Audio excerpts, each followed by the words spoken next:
So చాలా మంది కూడా అడుగుతున్నారు అంటే రియల్ ఎస్టేట్ లో అంటే అందరూ మోసపోరు, కొంతమంది మోసపోతూ ఉంటారు. సో అత్యాశ పోయో లేకుంటే తప్పైతే చేయరు, ఎవరు డబ్బులు పెట్టేటప్పుడు కావాలని ఎవరు మోసపోవడానికి అయితే ప్రయత్నించరు కదా. కానీ కొన్ని సందర్భాలు ఏంటంటే ఇప్పటికీ ఆ కేసులు ఏంటో తెలియక చాలా మంది డబ్బులు పోయి పరువు పోయి చివరికి కోర్టు చుట్టూ తిరుగుకుంటారు. ఇప్పటికీ అవుతుందో కూడా తెలియని పొజిషన్ ఒక రకమైన మోసం మనం ఇప్పుడు వరకు చూసాం.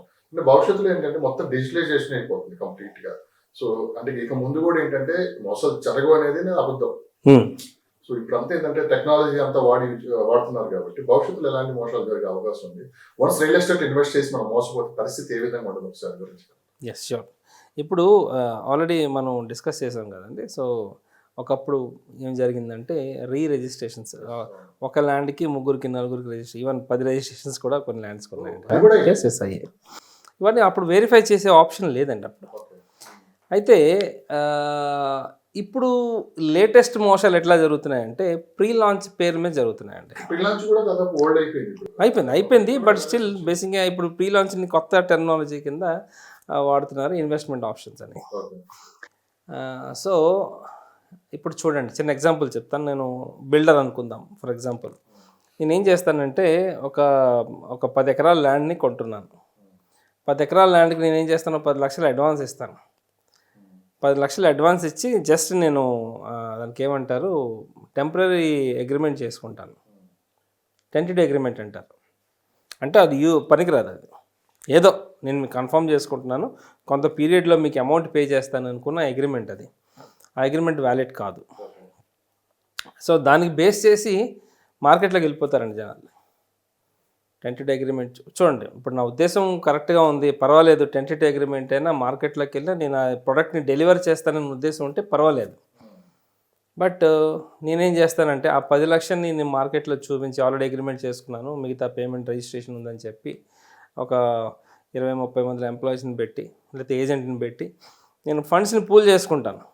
ఇప్పుడు ఫండ్స్ ఎక్కడ అంటే వాళ్ళు అంటే చూస్తారు, ల్యాండ్ బాగుంది, మంచి లొకేషన్లో ఉంది, పర్లే అగ్రిమెంట్ చేసుకున్నారు అనే ఉద్దేశంతో వాళ్ళు ఈ టోకెన్లు అడ్వాన్స్లు కట్టి మొత్తం 100% పేమెంట్లు చేసి తక్కువగా వస్తుంది కదా.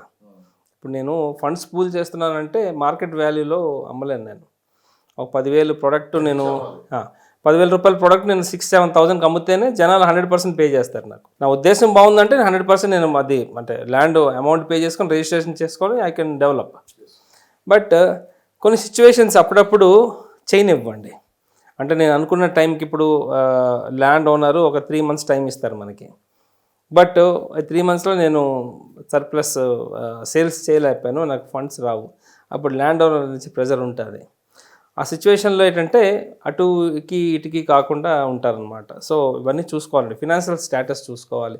ఒక బిల్డరు, ఒక డెవలపరు ఒక ప్రాజెక్ట్ చేస్తున్నాడంటే అసలు డెవలపర్ ఎవరు, ఆయన పాస్ట్ హిస్టరీ ఏమిటి, ఆయన ఫినాన్షియల్ స్టేటస్ ఏమిటి, స్టెబిలిటీగా ఉందా లేదా, హీ కెన్ ఇప్పుడు సేల్ అయిపోయినా ఆయన కన్స్ట్రక్ట్ చేయగలడా లేదా, డెవలప్మెంట్ చేయగలడా లేదా అనేది చూసుకోవాలండి. ఇప్పుడు అందరూ ఈరోజులో బిల్డర్ అవ్వడం అంటే చాలా కష్టం. ఒకప్పుడు వాల్యూ తక్కువ ఉండేది కాబట్టి మనం అపార్ట్మెంట్ కడితే 800 to 1,000 rupees per square feet ఖర్చు పెడితే మనం అపార్ట్మెంట్స్ కట్టేసేవాళ్ళం. ఈరోజు మంచి అపార్ట్మెంట్ కట్టాలంటే మినిమం 1,800 రూపీస్ కావాలండి.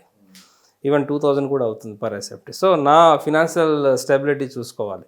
నేను అఫోర్డబుల్, నేను ఒకవేళ నాకు సపోజ్ ఒక 100 ఫ్లాట్స్ కడుతున్నాను, సో ఒక 10-20 సేల్ అయ్యాయి అంటే నేను ఆపకూడదు, ఐ షుడ్ బి ప్రిపేర్డ్ అనమాట. సో అవి కూడా చూసుకోవాలి. సో పెద్ద పెద్ద బ్రాండ్స్ అంటే నో నీడ్ టు లుక్ అండి. బట్ కొన్ని B segment, C segment builders ఉంటారు చూసారా, మనం కొంచెం జాగ్రత్తగా చూసుకోవాలి.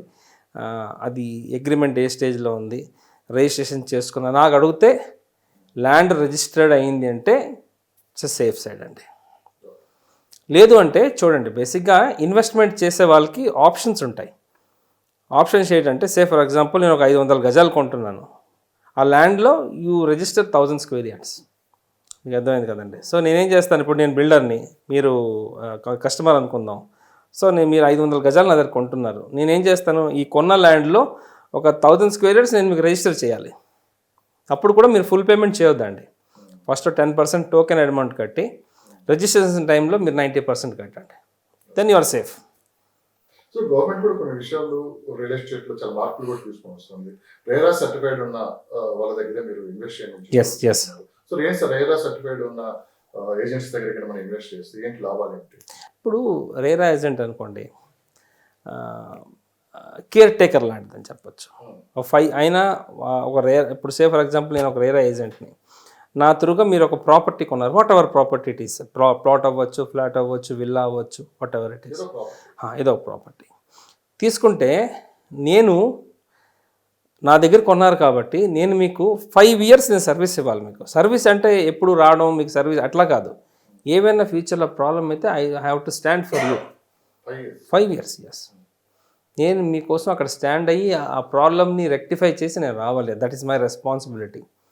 లేదా రేరా సర్టిఫికేట్ ఎందుకండి మనకి? ఒకవేళ మీరు అన్నట్లు రేరా సర్టిఫైడ్ ఏజెంట్ దగ్గర మనం కొన్నాం అనుకోండి, మీరు అన్న 5 years వరకు మనకి రెస్పాన్సిబిలిటీ ఉంది, అతను పట్టించుకోకపోతే మీరు మన జాగ్రత్త అండి, మనం ముందే రాయించుకోవాలి ఆయన తిరుగుకున్నట్టు.